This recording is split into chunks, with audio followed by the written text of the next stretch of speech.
Before we begin this episode, I'd like to recognize the Harsh Rules Patreon supporters that help make content like this possible. If you'd like to support the channel, head over to patreon.com/harshrules to learn more. And once again, thank you for your support. Another way you can support the channel is by liking and subscribing. Liking a video helps me understand what content is successful with this audience. As for subscribing, new content appears on this channel first. While you may have found your way here from Board Game Geek or other sites, in the future, I'll also be adding more exclusive content that may only be found here.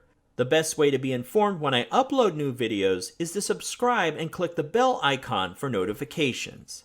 Once again, thanks for watching, and now let's get to the video. Welcome back to Harsh Rules. I'm Ben Harsh, and today, for Show and Tell Sunday, we're going to take a look at Fields of Fire, the 9th Infantry in World War II, Korea and Vietnam by GMT Games.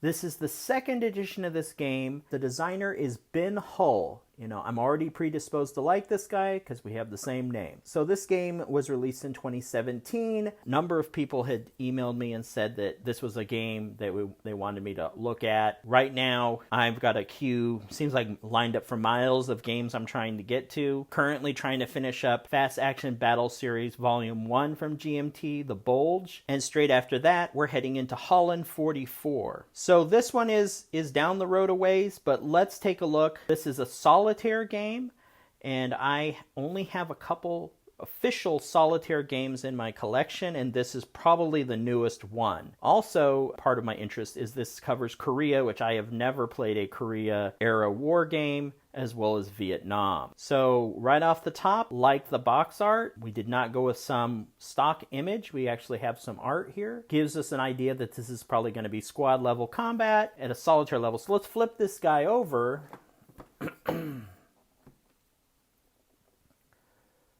And once again, this is a great back of the game. When you go into a game store and you're buying stuff or you're ordering stuff online, a lot of times you're getting just a box of cardboard unless you're buying something with miniatures. Box art, the description is very important, you know, from a marketing standpoint. And I'm always surprised at how many companies kind of drop the ball on this. I guess they just assume it's like, well, it's in North Africa, I'm buying it. Okay, maybe that's a personal problem I have. This one is laid out pretty good. So we get an idea that this is a card type game. So we've got cards. It has the contents listed out so you know what's in this box. Gives you an idea that it looks like it's squad level combat. It's samples of some of the counters. So the art looks adequate. It's not mind-blowing, but it's not your typical just military symbology. Looks like they tried to give a little color and flavor to it. Once again, my favorite game meter, and anyone that knows me knows I treat this game meter as, if you're an experienced war gamer, this is what to expect. Everybody else, I raise it 2 or 3 bars. So I think if this is the first war game you've ever played, or you've only played a couple, I would say this is high complexity. So I have to check. I keep thinking I have to check Commands and Colors games. I'm a little mystified. Like, is the low complexity level on this on a GMT game? Maybe someone can shout out a few, but it seems like every game I pick up is always medium complexity. And I know that's like a sales angle, because if you were to say it's like a complexity 9, very few people are going to buy the game. But it's like, oh, medium, I think I can handle that. I'm not a beginner, sure. So, and then solitaire complexity all the way up to 9. So I hope so, since this is a solitaire game. And before we jump into the box, so Fields of Fire is a solitaire game that places you in the role of a rifle company commander in actions ranging between World War II and the present day. So I was laughing at this sentence when I was reading the box before I started shooting this video, because I'm like, the present day, the last date on this is 1970, so 50 years ago is the present day. I have this problem too. I had someone tell me the other day that, like, oh, that was back in 2005. That was forever ago. And I'm like, oh, well, I guess for some people. You've got your eras. You've got a campaign that takes place during World War II in Normandy, but of course it does. The Korean War, which I'm interested in looking at that one in the Nangtong River, another Korean War scenario at Heartbreak Ridge, and then a Vietnam War scenario. You're basically following the 9th Infantry through all these campaigns, so you can kind of see, as the game box says somewhere, the evolution of military warfare as you go through. So it's like 20 some years of military, 25 years maybe of military history. My math's not too shaky. Let's open this guy up and take a look. So once again, I do like the box art. All right. Let's move this here. And we'll put that guy there. So you have decks of cards for each era. And we'll look at some of these in just a moment. But, got them in the wrong order. So Korea, yep. Here we go. So Normandy, and this is for the terrain and the situation. And then I believe this card set is your action deck or your main deck. So you have this deck you're playing through, and then you use these for the scenario. So 1944, 1950s, and 60s. Now, there is a second Fields of Fire game, which I kind of kicked myself. I should have picked it up, but I didn't, so I'll have to find it somewhere, and it'll probably cost a fortune. Let's take a look. These cards, how it all works. But here's the action deck backing, and then you've got your cards. So we'll have to understand through the rule book what all this means, but that's cool. So we got that, and then let's look at one of these guys. So here we have some of the terrain, and this is Normandy, 44. So we got hills. Okay. Oh, there's a marsh, orchards, groves, woods, hedgerows. Yep, sounds like Normandy. All right. Village. So I'm guessing I saw another solitaire game.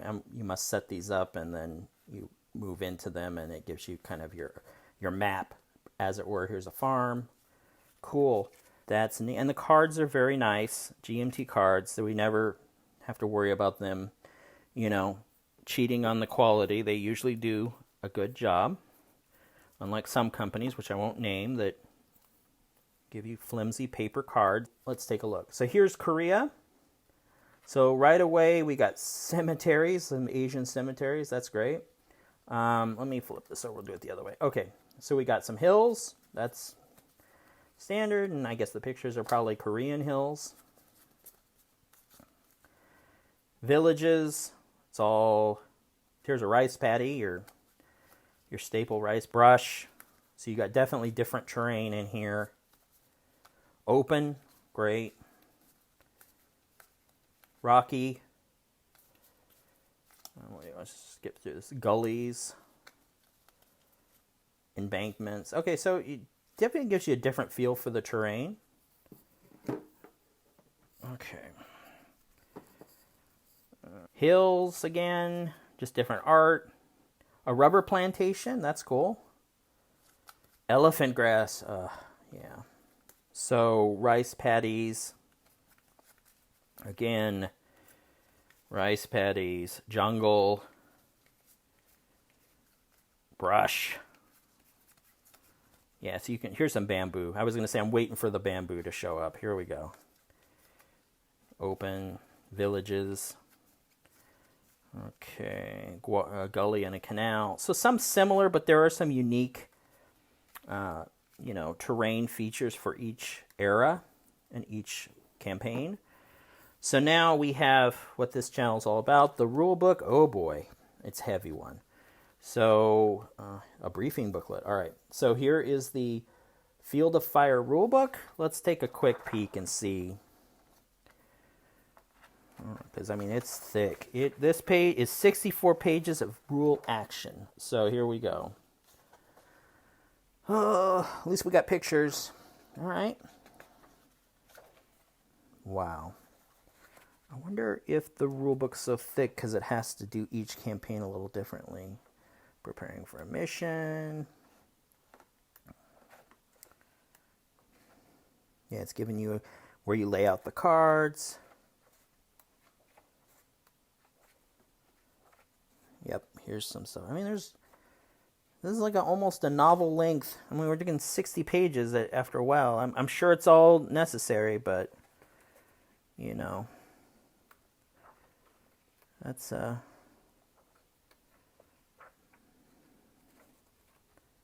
maybe there's something. I mean, it looks like solid rules, so it does not look like we have. Yep. There's probably specific rules for each campaign, but even if we were to be generous and say 20 pages per deck, that's still a chunky rule book. Yep. Okay. So there's that. Let's put that over in the pile. All right, here's the briefing book. Holy hell, there's 3 briefing books. Oh yeah, that's what we're talking about. Just non-stop tables. Wow. I'm hoping these are missions. These are actual missions. So it's hard to see maybe in this thing, but here's the actual missions. So that the book is, each deck has, God no, let's see, 6 missions maybe. So a couple pages for each mission. So you got that. I'm not going to go through the other ones because I'm sure it's more of the same, more tables. But here's booklet 2. Yeah, maybe that's it. I thought there would be a third one. All right. Now, this is going to give everyone pause here. Although I really like the counter art. That's so cool. The smoke grenades are actually drawn out. Looks like we're playing Resident Evil. Each little canister has a different color on it or something. So there are a ton, 5 counter sheets, double-sided. So I wonder if you just treat this game as 3 games in one, because I mean, that's a ton of counters, but it's probably every era has a different piece. Jeez. Whoa. What's this? Landing zones and pickup. Okay. It's like a separate Vietnam card for the Marine Corps too. I guess you can't have a game without the Marines in it. It's against the law or something. So, wow. Hardcore, like every type of weapon and vehicle. Yeah. Boy, it's a good thing this is solitaire because you will be playing it by yourself. There's a lot of stuff to go through. Enemy activity check hierarchies. Wow. All right, so what do we got here? This a playmat or? Yeah, it looks like it. Or no, it's just another sheet. Casualty, so some sort of helps you keep track of everything. Charts and tables. Galore. Wow. I'm getting exhausted just looking at all this. All right. Company roster. Here's a tablet for you to keep track of that. Wow. That's a lot of game. I mean, you definitely get your money's worth as far as the amount of stuff in the box. So, this is very cool. Thank you for the people that recommended it. I will have to go through here. I will take a look at this. 3 different eras, solitaire card game. Very interesting stuff. So, once again, this has been Harsh for Harsh Rules. Thank you so much for watching, and I'll see you on the next episode. If you found this video helpful, please give me a like and share with your friends. To be the first notified when the next episode of Harsh Rules becomes available, please hit the bell icon for notifications. And as always, this has been Harsh for Harsh Rules. Thank you so much for watching, and I'll see you on the next video.